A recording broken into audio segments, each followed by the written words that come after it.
রমাদান মাসে সিয়াম রাখতেছে, পরনিন্দা ছাড়তে পারে নাই, চোখের জিনা ছাড়তে পারে নাই, কানের জিনা ছাড়তে পারে নাই, জিহ্বার জিনা ছাড়তে পারে নাই। এরকম প্রচুর পরিমাণে সে গুনার সাথে লিপ্ত।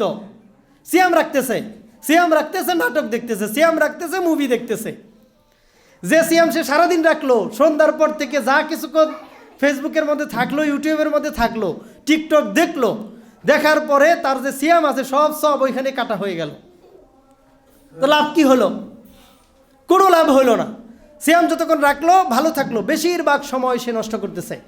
বেশিরভাগ সময় সে এরকম চোখের জিনা, কানের জিনা, মুখের জিনা এগুলো দিয়া সে কাটায় দিল, বেপরদায় চলতেছে।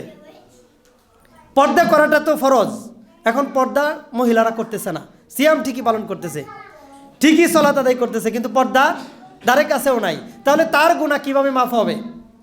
গুনাহ মাফ করাইতে না পারলে যে ওই নারীটা হতভাগা, ওই পুরুষটা যে হতভাগা, এটা যে আল্লাহ রাসূল সাল্লাল্লাহু আলাইহি ওয়াসাল্লাম বলেছেন, তার জন্য যে ধ্বংস।